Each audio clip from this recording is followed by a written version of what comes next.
Hello everyone, आप सभी का मेरे online educational channel law logic पर स्वागत है। आज हम पढ़ेंगे भारत का संविधान, जो कि एक बहुत ज़्यादा इम्पॉर्टेंट सब्जेक्ट है, हर ना सिर्फ लॉ स्टूडेंट्स के लिए बल्कि सभी के लिए। जो कोई भी इस फील्ड में कुछ भी करना चाहता है उसके लिए कॉन्स्टिट्यूशन पढ़ना समझना बहुत ज़्यादा आवश्यक है। यहाँ तक कि अब तो बात वकालत के क्षेत्र की ही नहीं है, बल्कि अगर आप किसी भी एक कॉम्पिटिशन पे एग्ज़ाम को देते हैं तो आपको पॉलिटिकल साइंस के फॉर्म में हमेशा ही संविधान से बातें पूछी जाती हैं। तो अगर आप इस सब्जेक्ट को अच्छे से पढ़ लेंगे तो आपको बहुत सारे एग्ज़ाम्स देने में बहुत आराम मिलेगा। ठीक है, तो मैं आज एक छोटा सा टॉपिक आपको साथ जो है आपको पढ़ाने की कोशिश करूँगी। संसद का गठन। सबसे पहले बात करते हैं संसद का गठन। संसद को संविधान के अनुच्छेद 79 के अंतर्गत बताया गया है। जो हमारा संविधान है उसका आर्टिकल 79 बताता है कि हमारा संसद 3 से मिलकर बनता है: राष्ट्रपति, राज्यसभा और लोकसभा। राष्ट्रपति, जिसको हम जब कार्यपालिका पढ़ते हैं, संघ की कार्यपालिका, उसमें अनुच्छेद 52 के अंतर्गत पढ़ते हैं। उसके बाद आपका राज्यसभा, जो कि इसके बाद का जस्ट बाद का आर्टिकल 80 है, और उसके बाद लोकसभा जो 81 है। यानी इन 3 से मिल करके संसद बनता है। और ये बात कौन कहता है? ये बात कहता है आर्टिकल 79। ठीक है, अब हम देखते हैं कि इनसे मिल करके बनता है। ठीक है, ये जो हमने सिस्टम लिया है हमारे यहाँ 2 सदन होने का, 2 सदनीय पार्लियामेंट का, ये सिस्टम हमने कहाँ से लिया है? ये चीज़ हमने अडॉप्ट की है ब्रिटेन से, कि संसद होगा, वहाँ उच्च सदन और निम्न सदन होता था। हमारे यहाँ भी उच्च सदन और निम्न सदन होता है। ठीक है, उनसे थोड़ा सा अलग है। वहाँ पे जो उच्च सदन होता है वो लोग कभी भी मतलब जीवन पर्यंत उसके सदस्य रहते हैं, लेकिन हमारे यहाँ 6 साल में रिटायर हो जाते हैं। लेकिन ये कॉन्सेप्ट हमने ब्रिटेन से लिया है। साथ ही ये कॉन्सेप्ट की कार्यपालिका और विधायिका अलग अलग काम करेंगे। ये चीज़ हमने जो है शक्ति पृथक्करण के सिद्धांत को, जो कि हमने अपने अनुच्छेद 50 के अंतर्गत संविधान में रखा था, तो वहाँ से जो है प्रेरणा लेकर हमने इस चीज़ को अलग अलग किया है कि कार्यपालिका और विधायिका और न्यायपालिका अलग अलग रहेंगे। और विधायिका का कार्य कौन करेगा? पार्लियामेंट करेगा, यानी संसद, जिसको हम पढ़ रहे हैं। तो हमने क्या क्या पढ़ लिया? अनुच्छेद 79, जो क्या बताता है कि हमारा संसद जो है वो 3 से मिलकर बनेगा: राष्ट्रपति, लोकसभा और राज्यसभा। ठीक है, अब हम बात करते हैं राज्यसभा की। राज्यसभा में जो भी सदस्य होंगे वो कैसे पहुंचेंगे? तो वो अप्रत्यक्ष निर्वाचन के द्वारा पहुंचेंगे। राज्यसभा के सदस्यों को सभी राज्यों की विधानसभाओं के सदस्यों द्वारा निर्वाचित किया जाता है। निर्वाचन की पद्धति क्या होती है? अनुपातिक प्रतिनिधित्व पद्धति। एकल संक्रमणीय मत द्वारा जो है उनको निर्वाचित करके जो राज्यसभा में पहुंचा जाता है। जो है निर्वाचन मंडल कौन है? सभी राज्यों की विधानसभाएं। ठीक है, जब हम अनुपातिक प्रतिनिधित्व पद्धति, जब हम राष्ट्रपति का इलेक्शन पढ़ते हैं तब भी हम इस चीज़ को पढ़ते हैं कि अनुपातिक प्रतिनिधित्व पद्धति एकल संक्रमणीय मत क्या होता है। हमने वहाँ पर इस चीज़ को पढ़ा है। उसके लिए अगर आप आर्टिकल रिकॉल करें तो वो आर्टिकल आपका 55 है। ओके, तो इस तरीके से हम देखते हैं कि राज्यसभा में सदस्य कैसे पहुंचेंगे? अप्रत्यक्ष निर्वाचन के द्वारा पहुंचेंगे। और कितने पहुंचेंगे?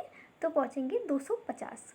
राज्यसभा में सदस्यों की संख्या होगी 250, जिसमें से 238 सदस्य जो देश के सभी राज्यों से और संघ शासित क्षेत्रों से जो है अप्रत्यक्ष निर्वाचन द्वारा चुनकर पहुंचेंगे। और बचे हुए 12 सदस्य राष्ट्रपति के द्वारा मनोनीत किए जाएंगे। राष्ट्रपति के द्वारा जो सदस्य मनोनीत किए जाते हैं वो मनोनीत करने के कुछ आधार हैं। ऐसा नहीं कि राष्ट्रपति जो है मनोनीत करते हैं तो किसी को भी कर देते हैं, उसका कुछ आधार है। उसके लिए हम 4 चीज़ें देखते हैं कि वो होने चाहिए कला के क्षेत्र से, या साहित्य के क्षेत्र से, विज्ञान के क्षेत्र से, या सामाजिक कार्य के क्षेत्र से। जब वो इन 4 क्षेत्र में कोई विशेष ज्ञान या अनुभव रखते हैं तो राष्ट्रपति उन्हें राज्यसभा में मनोनीत कर सकते हैं। उदाहरण के रूप में देखें तो हम देखते हैं कि जैसे सचिन तेंदुलकर जी को कला के क्षेत्र से, या और भी है रेखा जी को कला के क्षेत्र से राज्यसभा में मनोनीत किया गया है। ठीक है, इससे हमें ये पता चलता है कि हमारा राज्यसभा का गठन कैसे होता है। तो हमने कितनी चीज़ें देखी? सदस्य संख्या देखी, जो कितनी हो गई 250। हमने कैसे पहुंचते हैं लोग? अप्रत्यक्ष निर्वाचन के द्वारा। निर्वाचन मंडल कौन है? निर्वाचन मंडल में है सभी राज्यों की विधानसभाएं। ठीक है, अब हम बात करते हैं लोकसभा की।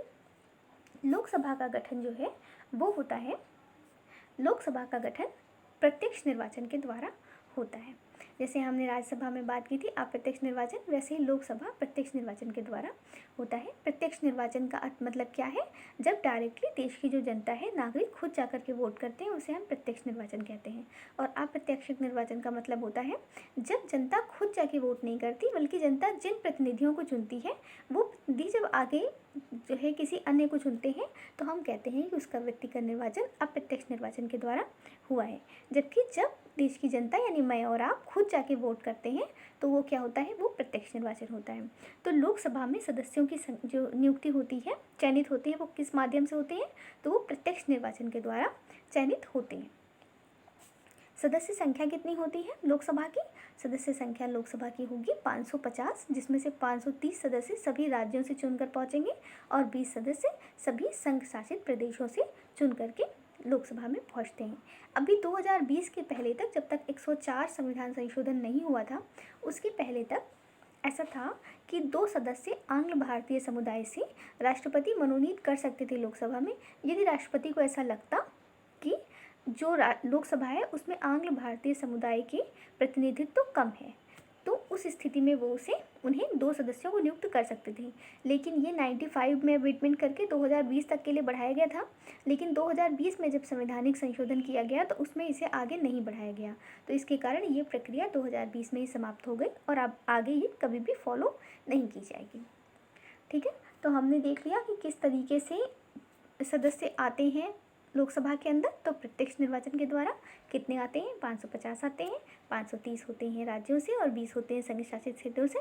जब भी ये निर्वाचन किया जाता है तो हमेशा हम लोग इस बात का प्रयास करते हैं कि यथासंभव सभी क्षेत्रों की जनसंख्या जो है का सही रेशियो रहे, यानी कि एक क्षेत्र में जितनी जनसंख्या है वहाँ से उतने प्रतिनिधि खड़े होंगे और उसके अकॉर्डिंग ही जो है लोकसभा में उनको सीट मिलेगी। जैसे कि आप लोगों को ये बात पता है कि यूपी में जो है सबसे ज़्यादा पॉपुलेशन है और यूपी की जो सीट है वो लोकसभा में सबसे ज़्यादा है।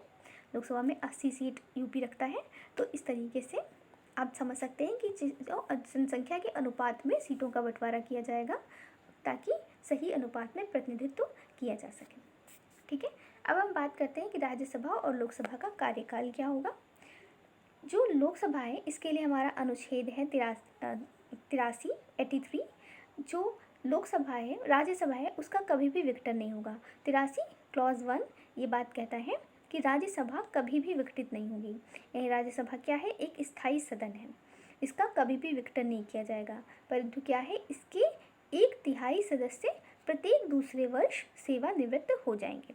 ठीक है, यानी कि हमने क्या देखा कि इस सदन का तो कभी भी विघटन नहीं होगा, लेकिन अगर हम इसके सदस्यों की बात करें तो उनका कार्यकाल हम 6 वर्ष कह सकते हैं, क्योंकि वो प्रत्येक जो उसमें से 1/3 सदस्य प्रत्येक 2 वर्ष में सेवानिवृत्त हो जाएंगे, तो 6 वर्ष में सभी सदस्यों की सेवानिवृत्त होने की टर्न आ ही जाएगी, इसलिए 6 वर्ष कहा जा सकता है। और जब हम लोकसभा की बात करते हैं तो लोकसभा की स्थिति में क्या होता है कि अगर पहले ही विघटित नहीं कर दिया गया तो लोकसभा अपने जो है गठन से 5 वर्ष तक जो है सत्र में बनी रहती है, सदन में बनी रहती है। ठीक है, यानी कि लोकसभा का कार्यकाल कितना है? 5 वर्ष।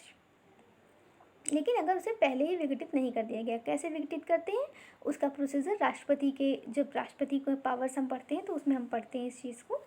तो पहले नहीं विघटित किया तो 5 वर्ष तक बनी रहेगी। एक इसमें स्पेशल क्लॉज है, वो स्पेशल क्लॉज ये है कि अगर देश में आपातकाल की स्थिति विद्यमान है, यानी आपातकाल की उद्घोषणा हो रखी है, तो फिर उस स्थिति में क्या होता है, उस स्थिति में लोकसभा के कार्यकाल को 1 वर्ष के लिए बढ़ाया जा सकता है। लेकिन जैसे ही आपातकाल की घोषणा समाप्त हो जाती है उसके बाद किसी भी स्थिति में लोकसभा को 6 महीने से ज़्यादा नहीं बढ़ाया जा सकता, उसके बाद उसे विघटित करके दूसरे इलेक्शन करने ही होते हैं। ठीक है, अब हम देखते हैं लोकसभा और राज्यसभा के जो भी सदस्य हैं उनकी, लोकसभा और राज्यसभा के सदस्यों की योग्यता। सबसे पहले हम ये देखते हैं कि जो इसके लिए आर्टिकल है, इसका आर्टिकल है 84। आर्टिकल 84 का क्लॉज 1 वो ये बताता है कि कॉमनली चाहे लोकसभा या राज्यसभा दोनों में से किसी भी सदन के बारे में वो योग्यता बताता है, अर्हता। वो ये कहता है कि लोकसभा या राज्यसभा दोनों के लिए सदस्य होने के लिए आपका भारत का नागरिक होना अनिवार्य है। पहली कंडीशन भारत का नागरिक होना चाहिए। दूसरी चीज़, व्यक्ति को ऐसा होना चाहिए जो निर्वाचन आयुक्त है उसके समक्ष या उसके द्वारा नियुक्त किसी प्रतिनिधि के समक्ष तीसरी अनुसूची में दिए गए प्रारूप के अनुरूप शपथ या प्रतिज्ञान लिया हुआ हो और उस पर हस्ताक्षर किया हो। ठीक है, ऐसा व्यक्ति होना चाहिए। उसके बाद हम क्या बात करते हैं, ये दो एक कॉमन फीचर है आपका 84 क्लॉज 1 कहता है, जो लोकसभा राज्यसभा दोनों के लिए कॉमन है। अब 84 क्लॉज 2 जो बताता है वो ये कहता है कि लोकसभा के लिए आपकी उम्र 25 वर्ष और राज्यसभा के लिए आपकी आयु 30 वर्ष पूरी हो चुकी हो। अब इसके लिए अगर आपको कभी एज में कन्फ्यूज़न हो तो आप इजली याद रखिए कि हमारा राज्यसभा क्या है, उच्च सदन है, यानी कि उच्च सदन है, बड़ा है, और लोकसभा निम्न सदन है, छोटा है, यानी बड़ी वाली उम्र जो है 30 वर्ष वो राज्यसभा के लिए और जो 25 वर्ष की आयु है वो लोकसभा के लिए। ठीक है, इससे आपको कभी भी आयु का कन्फ्यूज़न नहीं होगा। तो ये हो गया आपके संविधान में बताए गए हैं 84 क्लॉज 1 और 84 क्लॉज 2 में ये दो बातें। उसके बाद क्लॉज 3 कहता है कि संसद कोई भी विधि बना सकता है इससे संबंधित और उसके अकॉर्डिंग होना चाहिए उस व्यक्ति को जो सदस्य बनना चाहता है। अब संसद ने क्या किया है, संसद ने बनाया है लोक प्रतिनिधि अधिनियम। तो लोक प्रतिनिधि अधिनियम क्या कहता है कि व्यक्ति को पागल नहीं होना चाहिए, दिवालिया नहीं होना चाहिए, किसी क्षेत्र में किसी निर्वाचन मंडल में एक मतदाता के रूप में रजिस्टर्ड होना चाहिए। ऐसा नहीं होना चाहिए कि उसे किसी अपराध में जो है कारावास हुआ है 2 साल से ज़्यादा का, या फिर वो अपने चुनाव का खर्चा देने में अक्षम रहा है, बता नहीं पाया है कि हमने इतना खर्चा किया, कैसे किया, उसकी डिटेल्स नहीं दे पाया है, या वो किसी अपनी नौकरी से इसलिए निकाल दिया गया था कि उसने कोई देश विरोधी काम किया था, उसकी वजह से उसे निकाल दिया गया था। तो ऐसी स्थितियाँ नहीं होनी चाहिए। अगर ऐसी कोई भी स्थिति है तो व्यक्ति लोकसभा और राज्यसभा का सदस्य होने के लिए योग्य नहीं होगा। ठीक है, तो एक ब्रीफ रिवीजन कर लेते हैं फटाफट से कि हमने क्या क्या चीज़ें पढ़ी। सबसे पहले हमने पढ़ा आर्टिकल 79 जो क्या बताता है, संसद बनता है 3 से, राष्ट्रपति, लोकसभा और राज्यसभा। फिर हमने देखा कि राज्यसभा यानी कि आपका आर्टिकल 80 जो क्या बताता है, राज्यसभा के सदस्यों का निर्वाचन कैसे होगा, निर्वाचन होगा अप्रत्यक्ष निर्वाचन के द्वारा। निर्वाचन मंडल कौन होंगे, राज्यों की विधानसभाओं के सदस्य, और कितने सदस्य होंगे 250, जिसमें से 238 सदस्य तो राज्यों और केंद्र शासित प्रदेशों से निर्वाचित होकर पहुंचेंगे और 12 सदस्य राष्ट्रपति मनोनीत करेंगे। किन क्षेत्रों से, कला, विज्ञान, साहित्य और समाज वर्ग, सोशल वर्क जो है, इससे करके आपको इनकी कोई विशेष शिक्षा या अनुभव है तब राष्ट्रपति मनोनीत करेंगे।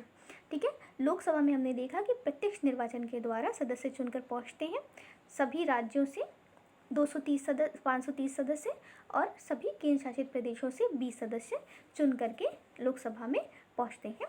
ठीक है, एक में प्रतिनिधित्व का अनुपात जितना संभव हो उसे मेंटेन करने की हमेशा कोशिश की जाती है। इसके बाद हमने अगली चीज़ देखी कि दोनों का कार्यकाल क्या है। आपका जो अनुच्छेद 83 है वो ये बात बताता है, उसमें बताया गया है कि अनुच्छेद 83(1) है वो कहता है कि भारत का नागरिक होना चाहिए और साथ में जो है तीसरी अनुसूची में जो प्रारूप दिया है उसके अनुरूप निर्वाचन आयुक्त या उसके द्वारा बताए हुए व्यक्ति के समक्ष शपथ ले, प्रतिज्ञान दे या प्रतिज्ञान करे। दोनों में अंतर, बहुत थोड़ा सा अंतर होता है शपथ और प्रतिज्ञान में, और उस पर अपना हस्ताक्षर किया हुआ होना चाहिए। ठीक है, तो ये जो है उसकी सदस्यों की अर्हताएँ जो बताई गई हैं आपके संविधान में। इसके साथ में दूसरी चीज़ एक और बताई गई है कि आयु क्या होनी चाहिए, लोकसभा के लिए 25 वर्ष और राज्यसभा के लिए 30 वर्ष। इसके बाद आप देखते हैं अपना लोक प्रतिनिधि अधिनियम जो कि संसद के द्वारा बनाया गया है, इसके बारे में वो भी कुछ बातें बताता है, सिंपल सी, बहुत ही ईजी है कि पागल नहीं होना चाहिए, निश्चित रूप से पागल नहीं होना चाहिए, दिवालिया नहीं होना चाहिए, और व्यक्ति किसी कोई लाभ का पद नहीं धारण करता हो, उसने जो है किसी जगह पे अपने मतदाता के रूप में रजिस्टर्ड होना चाहिए, और उसको जेल नहीं होनी चाहिए 2 साल से ज़्यादा। इस तरीके की कुछ बातें बताई गई हैं कि ऐसा नहीं होना चाहिए, तो व्यक्ति उसका सदस्य बनने के लिए एलिजिबल होता है। ठीक है, इसी के साथ मैं आज का अपना लेक्चर यहीं ख़त्म करती हूँ। उम्मीद है कि आपको टॉपिक समझ में आया होगा। अगर आपको समझ में आया हो तो आप इस लेक्चर्स के साथ कंटिन्यू करिए, मैं धीरे धीरे और पोस्ट डालती रहूँगी, और मेरा टारगेट है कि जो आप लोगों की इस समय जो वर्तमान स्थितियाँ उसके कारण आप लोगों का कॉलेज डिस्टर्ब है, आप लोग ऑनलाइन पढ़ रहे हैं, तो आपको एक ऐसा प्लेटफॉर्म प्रोवाइड किया जाए जहाँ पे बिना कुछ स्पेशल खर्च किए आपको पूरा कंटेंट पढ़ने के लिए मिले। तो मेरा यही प्रयास है, आपको उचित लगता है तो आप आइए और अपनी पढ़ाई कीजिए। Thank you.